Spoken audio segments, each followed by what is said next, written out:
Alright, welcome back. Thanks for watching. I am the Lincoln Lawyer. Please like, subscribe, and ring the bell. Today's topic, post-judgment collections. This is a real bitch, alright? So I'm not a specialist in collections, state or federal. This is going to be a macro overview of the process, and it is basically a public service announcement. This pretty much intended to keep you out of litigation. All right, this video ties into a prior video I did regarding the no justice. So please watch. It'll pop up somewhere here. All right. Now, let's say hypothetically you got your judgment. The case is over. You won. You went through trial, spent 30, 40, 50, 60K, got your jury verdict, or you got lucky. You got yourself a default judgment, which means that the other side didn't show up, didn't answer, ignored you. So you got your default judgment, you got whatever you wanted. Now you go to your lawyer, you're like, dude, just get this money. What the fuck? Well, shit, sorry to break it to you, but in fact, the post-judgment collection process is a separate trial in and of itself. Most people have no idea, they have no clue, and obviously lawyers want to keep it that way. So this is the dirty secret. Basically, it involves the post-judgment discovery, all right, whatever it's called in your state. So you have to find the assets that you can seize, non-exempt assets. I'm not going to discuss non-exempt assets here.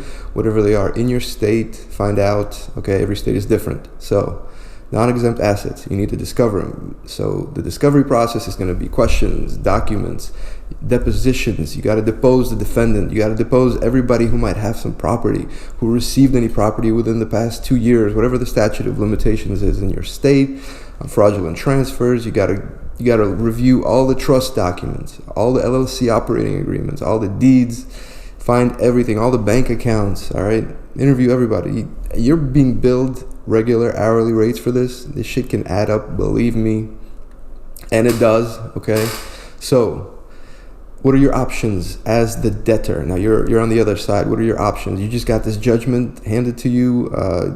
It's recorded somewhere in your county, and you're like, fuck, I owe, $500,000, 200 grand, whatever, 150 grand, doesn't matter. So option one, you can leave the fucking country. All right, that's definitely an option for a lot of people, and it's taken by many people. All right, a lot of people are from elsewhere, like me. I'm an immigrant from a former Soviet bloc. Okay, so there's always that option. You don't want to deal with the judgment. You don't want to deal with some legal bullshit. You take off. You drop everything. You take off. All right, a lot of people do that. And if you're not from somewhere, you can just leave too. You can go anywhere you want. You can move to freaking Colombia. You can move to Mexico. A lot of people do that. You know what that judgment is worth over there, overseas?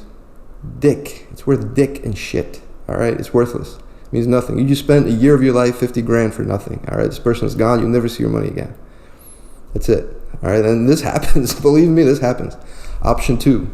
All right, bankruptcy. Bankruptcy is not a great option. I generally don't really recommend it.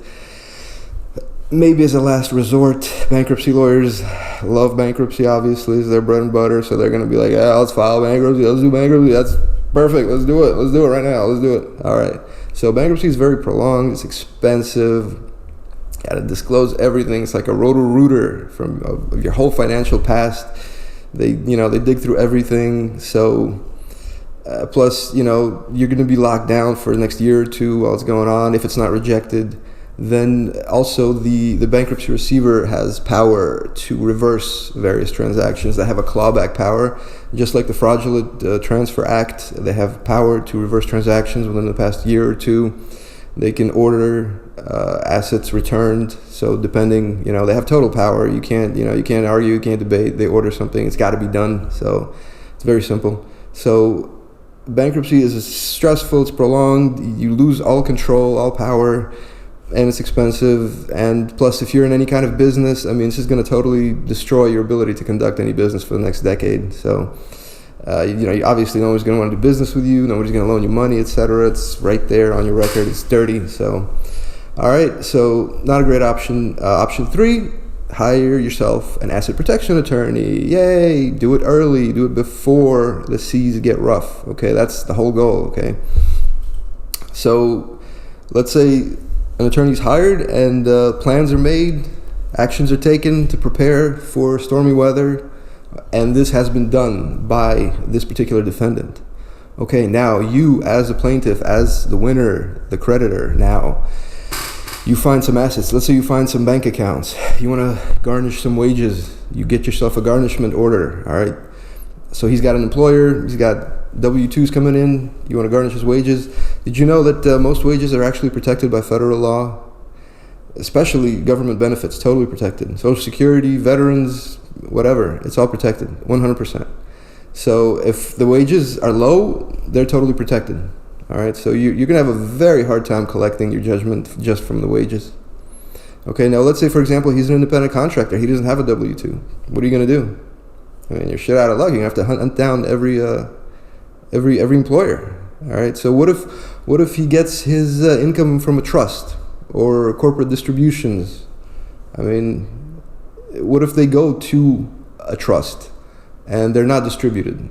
And he lives on someone else's account and they're not distributed. You can file whatever you want and they just won't be distributed, and they'll be distributed not directly to the debtor but to other parties that, to pay for expenses, living expenses, etc. What are you going to do? You'll never see a dollar from that trust. They don't have to distribute anything to you. So, okay, that's just something to consider, okay? So also garnishment is very time consuming and expensive. You need to have a hearing. So the garnishee needs to be afforded fair hearing and notice. Okay, let's say he's got a job, you file a garnishment order with the employer. Let's say he quits, finds another job. Now you got to go through the whole process over again. Okay, what if he leaves the state, you got to hire another lawyer? Every 6 months he gets a new job. You got to go through the process over again. All right, get a new garnishment order. I mean, the legal fees are going to eat away anything you get from that garnishment. I mean, so that's not really sound option, in my opinion. So then, okay, writ of execution. Let's say you want to seize some personal property that this guy has. Let's say you found some gold. He's got a stash of gold or valuable musical instruments, maybe paintings, cars, etc. You think those are somewhere on his property? He's just waiting for you to come grab them? Waiting for the sheriff to come in, grab them and sell them? That shit is all gone, I promise you, all gone. It's in storage held by a third party, a friend or family member. You'll never find it. It's gone, all right? I mean, sorry to break it to you. What are you going to do? I don't know where it is. I sold it years ago. I don't have it anymore. What are you going to do? All right, so this personal property. So let's say you find he's got some cars. He's got 3-4 expensive cars. Each one has a lien on it, a first lien from the seller.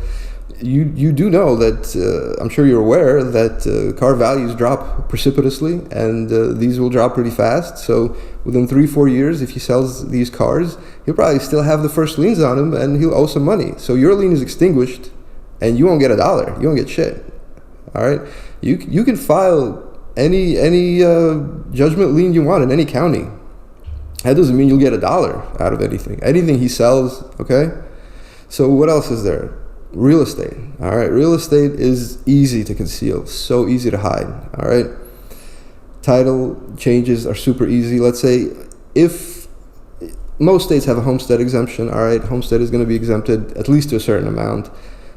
Furthermore, you can put them into irrevocable trusts, the main residence. All right, you can put it in a irrevocable trust with the corporate trustee. I mean, they're getting their annual fee, and you can't seize it. It's not the debtors. You can't seize that property. Sorry. So what if that house is in an LLC? It's an investment company, and he's paying rent to the investment company. Well, he doesn't own it. You can't seize it. He doesn't own the house. All right. He doesn't own any of the property. They're all in LLCs. All right. You can go after his membership interest. Okay, let's see what happens if you do that. All right, so most states have charging order protection, which means that the sole remedy to a creditor is to get that membership interest and to get any distributions that are coming from that membership interest to that membership interest from the LLC. They can't force sale of the LLC. They can't force sale of any of the assets.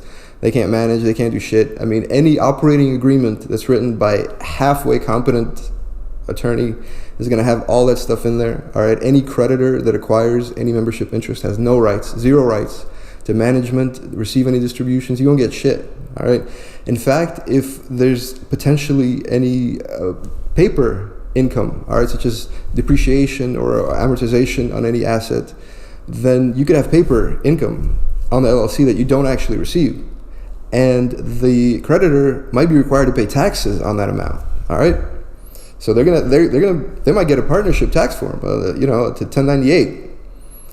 Okay, so watch out for that. I mean, and then also a lot of operating agreements that I particularly draft, then they'll have buyout rights. Okay, so the company will value that interest at market value. Let's say whatever it is, there's no market value since the creditor owns it. Who's going to want to buy it? The market value is maybe $1,000, $2,000, and the sale price will be, let's say, 25%, 20% of market value.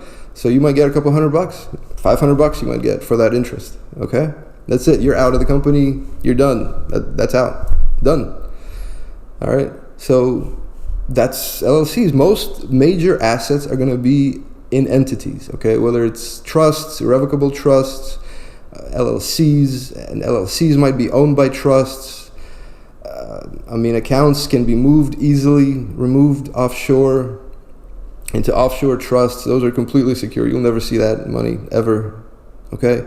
So overall, the point I'm getting at is you might see a few cents on the dollar for your judgment, all right? Even if you win, you lose. That's how the system works, okay? So your best bet is to settle early, settle fast, settle cheap. Don't trust your litigation counsel, all right? So, that's about all I have on this point. If you have any non-specific general questions, please put them down. Like, subscribe, yada, yada. You know how it works. That's about it. Have a fabulous day and don't go to court.